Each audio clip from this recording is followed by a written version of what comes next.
Hey there, everybody. It's Caitlin, your geeky girlfriend. Welcome back to my channel. And in today's video, I've got another Real Talk movie review for you guys. This one is a little bit of an older film now. It's going on a year old, released in Thanksgiving of 2022, around that area. And I did wait a while to watch this movie. I probably watched it like on spring break or so. So I probably watched it like in late February, early March, something like that. So I waited a few months. I tried not to jump the gun. This movie was a theatrical release, but we'll talk about that in just a second. Before we get into it, make sure you hit that red button and subscribe to this channel if you like these videos. And also make sure you let me know in the comments what you think and what you want me to watch next. I'm always taking recommendations for new films, and I love watching movies. It's one of my favorite pastimes, so let me know what you want me to watch, and I will give it an honest review. And that's why we're here, is to do honest reviews, and I want to let you guys know what's out there in these movies, so you don't have to watch them for yourself. You can save yourself time, and that's what we all need, right? So today we're going to talk about Disney's Strange World. This movie, like I said, was released in November of 2022, right around Thanksgiving, and this actually did have a theatrical release. This was the first Disney movie in several years to actually go to the theater and have a theatrical release and not to go straight to Disney Plus. However, it was available on Disney Plus for free very shortly after it released in the theaters. So like I said, I did not watch it until probably about February or March. I gave it a few months. I didn't want to immediately jump the gun, and I didn't really hear that much about it before watching the movie. Usually I see a bunch of reviews or I see a lot of content on the internet about this film, and I really didn't see much. I couldn't find anything. Even when I was making this video, I couldn't find anything that really showed any images. This was about the best that I could find, and I think, quite honestly, it's because this movie is a little bit long. It's a little bit like, I remember feeling like it's over 2 hours long, and excuse me, really nothing happens in the film for quite a long time. Like, it kind of gives me a Good Dinosaur vibe, where like there's a lot of really pretty animated scenes and a lot of really cool animation effects, but nothing is really happening in the story, or at least that's how it felt to me. It felt like there were a lot of just extra scenes. The movie starts off with a flashback between Jake Gyllenhaal's character, who plays the character that you see on the left side of the screen there, and Dennis Quaid's character, who plays his father, who you can see with the gray hair and the mustache, kind of going on this adventure and then separating because Jake Gyllenhaal wants to go back to return to the village and Dennis Quaid wants to keep going. So that's kind of a flashback, kind of setting up the story, and that Jake Gyllenhaal's father isn't around. Well, then you flash forward to Jake Gyllenhaal's family, which includes the black woman that you see in the top of your screen. That is his wife and their son, who then in the film gets separated from them, and they kind of go on a journey to find the son. But then they end up finding the dad. That is the spoiler. They end up finding the dad because you can see in these photos, he's obviously alive. So it becomes like this father and son reuniting movie on different levels. But there is, that's all I'm going to say. It pretty much is just a father and son reuniting movie. And like Jake Gyllenhaal has to work through kind of these feelings of resentment and abandonment and all these different things to kind of become a better father. So the father figure type of messaging that Onward tried to push, this one did it a little bit more in your face than that, with an actual living father figure in actual abandonment, not the father passing away. So it has similar themes and like similar messaging to Onward if you saw that film. However, I feel like I liked Onward a little bit better.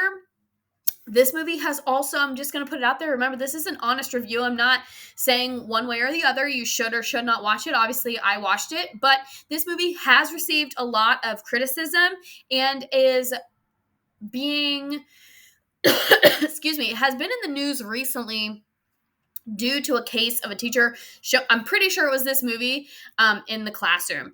I will just put it out there that there are some political leaning messages and themes in this film. So let's go ahead and talk about the pros and cons. I'm going to start with the cons first. This is a film that you may want to, as a parent, watch before you show it to your kid. I'm going to put it right out there that there are themes of homosexuality, as well as like some climate slash thing, like climate and earth dying, for lack of a better word, things that this movie explores. So if you're like, whatever your beliefs and your political leanings or religious leanings or moral leanings or what have you are, if those issues are things that you are not okay with, you might want to pre-screen this movie for your children. And that's why the movie has been getting some negative flack, is because a teacher showed this in the classroom. As far as I know, it was this movie, and parents were not okay with it. So as a parent, that's your right and your responsibility, and Disney gives you that option with Disney Plus, and you can just pre-screen this movie. If your kids want to watch it, you can watch it first and then see how you feel and approach that in your own way as a family. So I want to just be very open and honest about the negative critiques that this movie has received. However, it's not very in your face. I personally feel that Turning Red was more in your face with the messages that it was trying to push than this film. So I do have a full review of Turning Red. You can check it out and see what I see how I felt. But Turning Red is Pixar. This is Disney.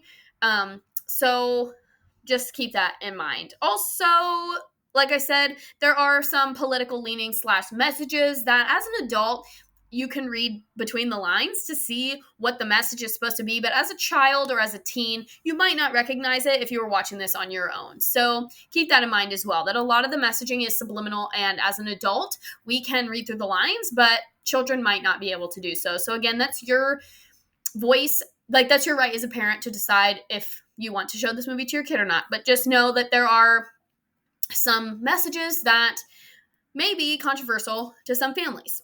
Now let's talk about the pros. The animation, of course, is beautiful. Like I said, it definitely has good dinosaur vibes with like really pretty animation sequences. There are some kind of cool characters. They've made some plushes of some of the little effects and things. There is a very interesting metaphor that runs throughout the entire film that you don't really see the precipice of until closer to the end of the film, like with 15 or 20 minutes left, I would say. And once you kind of see the big picture, it is kind of that aha moment of like, oh, okay, I understand now. And the whole movie makes a lot more sense after you get to that point in the film. So there is a metaphor running through the whole thing that does come to a climax. And once it reaches its peak, the movie makes a lot more sense once you get to that point. It has a great voice cast. Jake Gyllenhaal. If you're a Swiftie, you know that Jake Gyllenhaal's, he should have just went to that birthday party, I'm telling you. But overall, the character was matched to him very well. It was animated to look like him very well.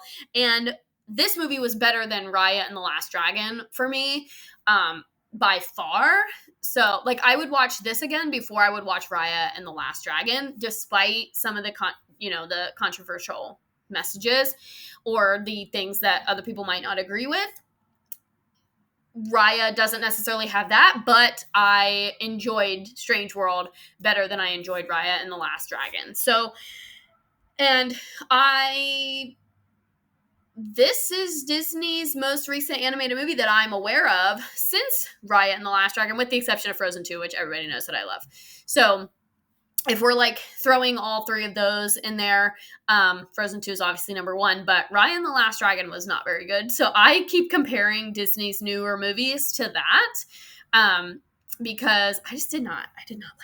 But this one, I give it a solid C.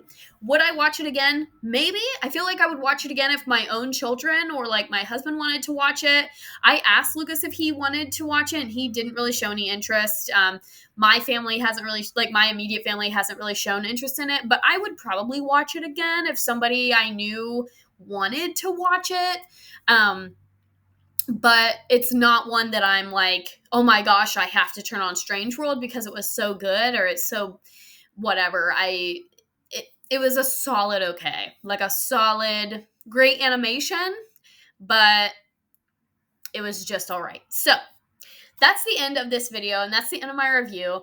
I'm sure this movie has very differing opinions, but you can let me know what you want me to watch next in the comments, and let me know if you liked this movie. If not, why.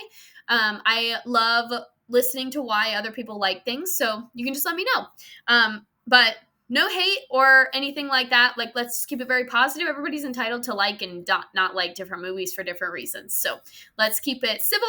And I look forward to chatting with you all in the comments. And thank you all so much for watching this video. And I will see you in the next one. Bye-bye.